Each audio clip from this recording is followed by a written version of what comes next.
China's economy is facing strong headwinds. For decades, the country experienced unprecedented growth. This era of rapid expansion seems to be over. The once booming real estate market is in freefall. Consumer confidence is waning. The specter of deflation looms large. The carefully crafted narrative of China as an economic juggernaut is starting to crumble. At the heart of this crisis lies a loss of confidence. Investors, both domestic and foreign, are wary. Businesses are hesitant to invest. Consumers are tightening their belts. This lack of confidence has become a self-fulfilling prophecy, further exacerbating the economic slowdown. The Chinese government faces a daunting task. Addressing this crisis requires a delicate balancing act. Stimulus measures are needed to revive growth, but excessive intervention could worsen existing imbalances. The path ahead is fraught with uncertainty. The world is watching closely as China grapples with these unprecedented economic challenges. The outcome will have profound implications, not just for China but for the global economy as a whole. China's real estate sector, once a seemingly unstoppable engine of growth, has become the epicenter of the country's economic woes. For years, the sector thrived on a wave of speculation and easy credit. Developers rushed to build sprawling residential complexes, often pre-selling apartments before construction even began. This speculative frenzy fueled an unprecedented surge in property prices, making homeownership a distant dream for many ordinary Chinese citizens. As prices soared, so too did household debt levels. Families poured their life savings into real estate, often taking on significant mortgages in the hope of securing their financial future. The collapse of Evergrande, once China's second-largest property developer, in 2022 exposed the fragility of the sector. Evergrande's downfall was a stark reminder of the risks associated with China's debt-fueled growth model. It also served as a harbinger of the turmoil that lay ahead for the entire real estate sector. Today, the once bustling construction sites that dotted China's urban landscape stand eerily quiet. Millions of apartments remain unfinished, leaving countless home buyers in limbo. The dream of home ownership has turned into a nightmare for many, as they are left with crippling debt and no place to call their own.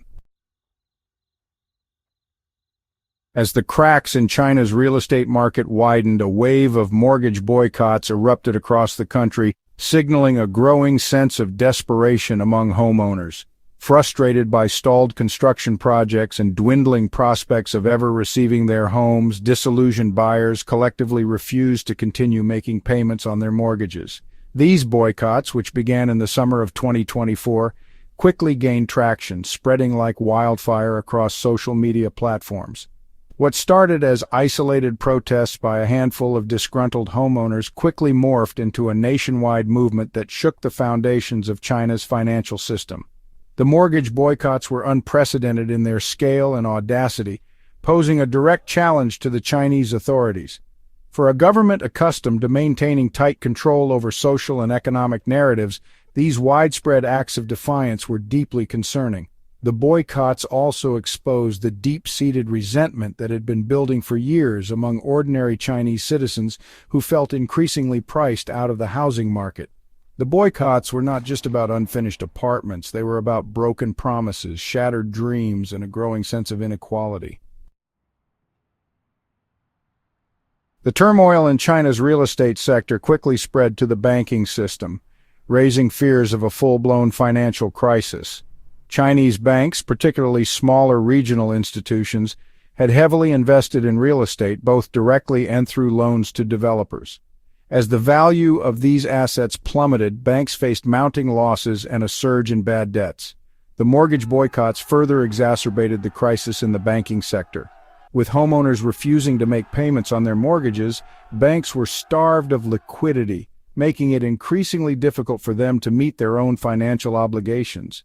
To prevent a systemic collapse, the Chinese government was forced to intervene, providing emergency funds to struggling banks and taking over several smaller institutions. However, these measures did little to allay concerns about the overall health of the banking system. The crisis in the banking sector had a chilling effect on the broader economy. Businesses, already grappling with slowing demand and rising uncertainty, found it increasingly difficult to secure loans.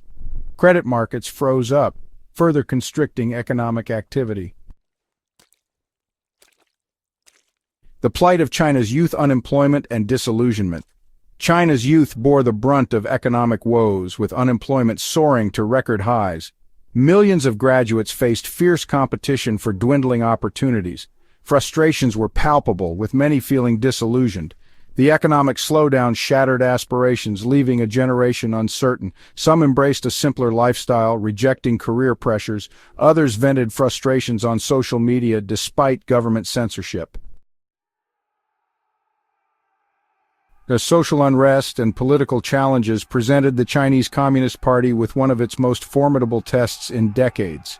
The CCP, long accustomed to equating its legitimacy with economic prosperity, found itself grappling with a growing sense of public discontent. The mortgage boycotts in particular posed a direct challenge to the CCP's authority.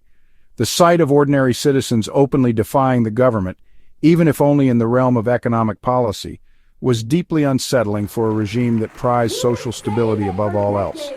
Moreover, the economic downturn threatened to unravel the delicate social contract that had underpinned China's remarkable rise over the past few decades. This unwritten contract promised citizens rising living standards and increased economic opportunities in exchange for political acquiescence. As the economy sputtered and the dreams of millions of Chinese citizens seemed increasingly out of reach, the CCP faced a difficult choice: implement painful economic reforms that could risk further social unrest, or double down on existing policies, potentially exacerbating China's economic imbalances and risking a more severe crisis in the future.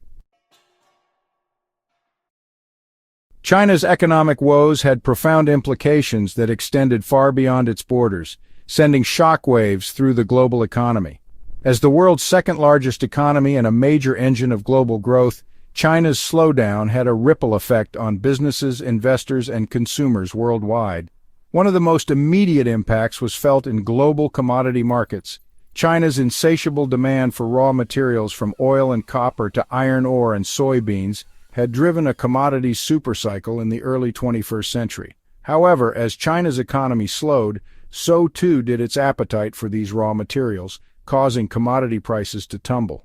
This decline in commodity prices had a cascading effect on economies that relied heavily on exporting raw materials to China. Countries such as Australia, Brazil, and Chile, which had benefited immensely from China's economic boom, now faced declining export revenues and budget shortfalls. Furthermore, China's economic slowdown raised concerns about deflationary pressures spreading to other parts of the world. As Chinese businesses struggled to sell their goods and services, they were forced to lower prices, potentially triggering a deflationary spiral that could further dampen global growth. Adding to China's economic woes was a looming demographic crisis. China's population was aging rapidly, a consequence of the country's decades-long one-child policy, which was finally abandoned in 2016. However, the legacy of this policy continued to cast a long shadow over China's economic future. The number of working-age people in China had been declining since 2011, shrinking the labor pool that had powered China's economic miracle. This shrinking workforce put upward pressure on wages, eroding China's cost competitiveness in the global marketplace. At the same time, China's aging population placed an increasing strain on the country's social safety net, particularly healthcare and pensions. The government faced the daunting task of providing for the needs of a rapidly growing elderly population, while simultaneously grappling with declining tax revenues and rising healthcare costs. This demographic time bomb presented a significant challenge to China's long-term economic growth prospects. A shrinking workforce and an aging population meant that China could no longer rely on its traditional model of labor-intensive, export-oriented growth. China faced a confluence of economic, social, and demographic challenges. The once unstoppable engine of global growth was sputtering. The Chinese government had limited policy options. Stimulating the economy risked exacerbating debt problems. Economic reforms could trigger social unrest. The CCP's tight grip on information made it difficult to gauge the crisis. Lack of transparency eroded trust in the government's ability. The outcome had profound implications for the world. Success could usher in sustainable growth. Failure could lead to economic stagnation and instability.